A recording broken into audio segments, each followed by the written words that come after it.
प्रेम से बोलिए दशा माता की जय हो। आज की इस वीडियो में आप सुनेंगे दशा माता की कथा 5, जिसमें आपको एक राजा की 2 रानियों वाली कहानी सुनाऊंगी।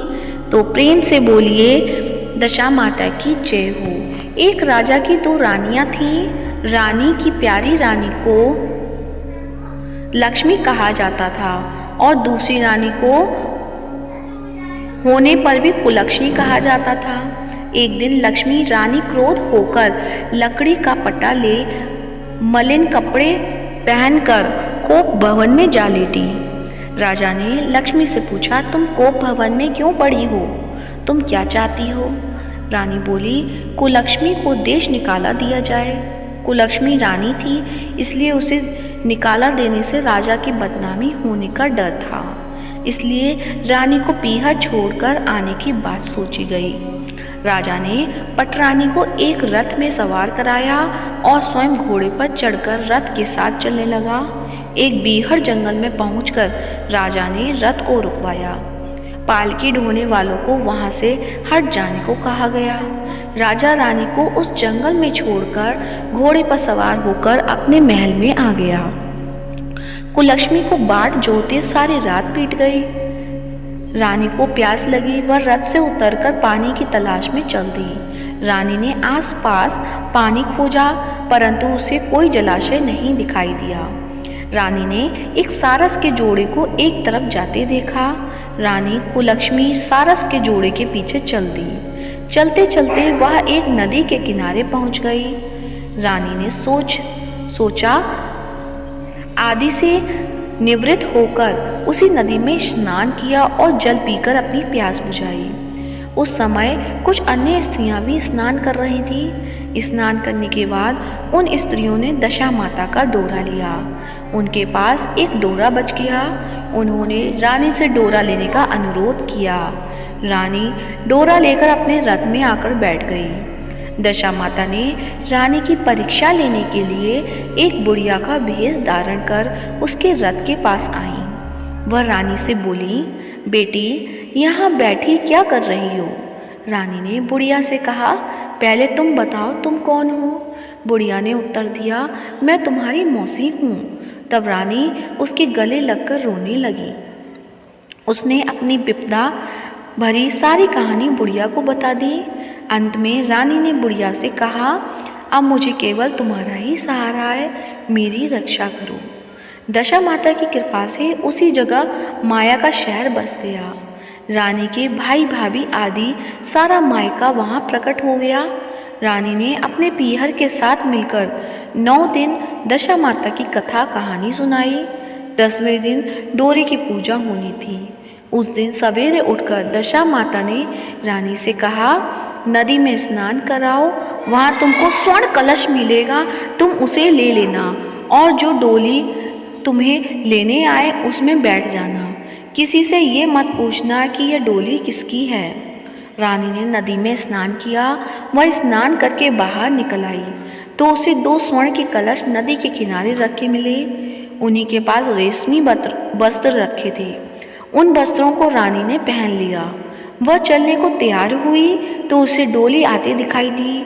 वह डोली में बैठ गई और अपने घर पहुंच गई। घर पहुंचकर उसने माया के परिवार की सब महिलाएं सहित दशा माता के डोरे की पूजा की, सुहागिनों को भोजन कराया। इसके बाद उसने पारण किया।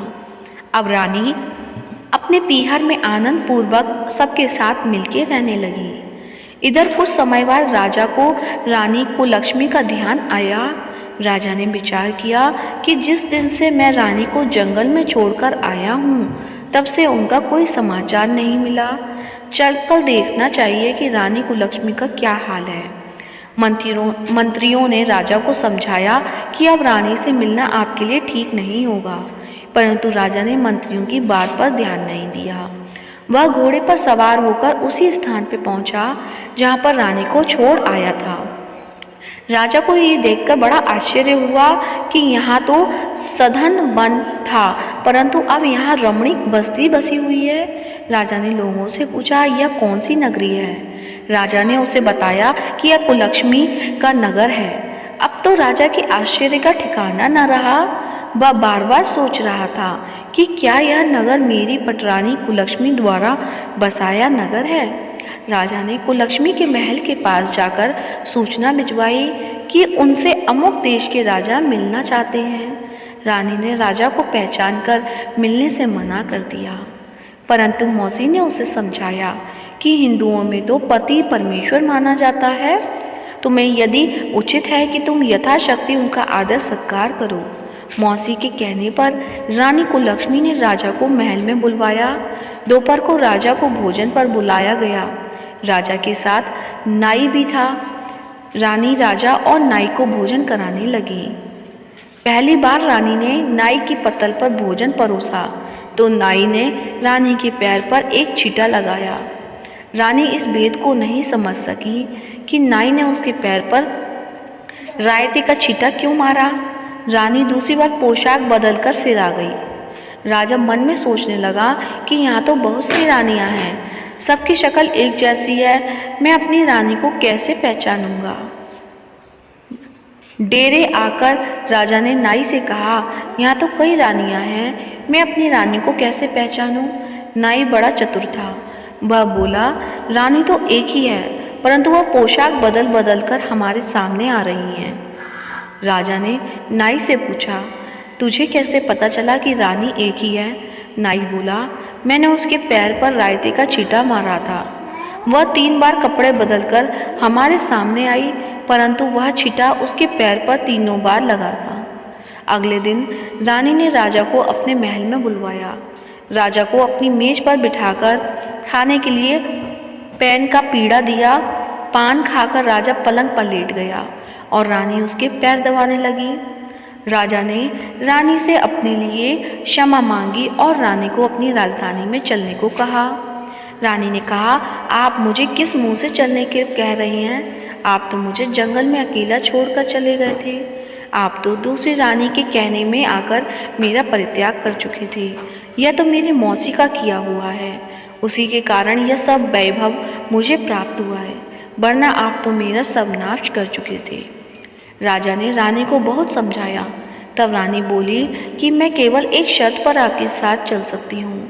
आप मेरी मौसी से वरदान मांगेंगे कि नगरी आपकी राजधानी के पास पहुँचा दे, जिससे जब मेरा मन चाहे आपके पास रहूँ और जब जी चाहे तो मौसी के दिए हुए महल में चली जाऊँ।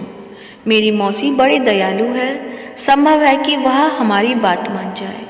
राजा ने दशा माता यानी मौसी से प्रार्थना की। मौसी ने राजा की बात मानकर दोनों शहरों को पास पास स्थापित कर दिया, मानो एक दूसरे के भागी हों। राजा ने दशा माता की कृपा का फल जानकर शहर में ढिंढोरा पिटवाया कि उनकी प्रजा दशा माता की पूजा किया करे। भगवती दशा माता ने जिस प्रकार कुलक्ष्मी पर दया करी, वैसे ही दया सब जनों पर करें। तो प्रेम से बोलिए, दशा माता की जय हो। आज की वीडियो कैसी लगी कमेंट बॉक्स में अवश्य बताएं। साथ ही इस वीडियो को ज़्यादा से ज़्यादा लाइक करें, शेयर करें, चैनल को सब्सक्राइब करें। धन्यवाद।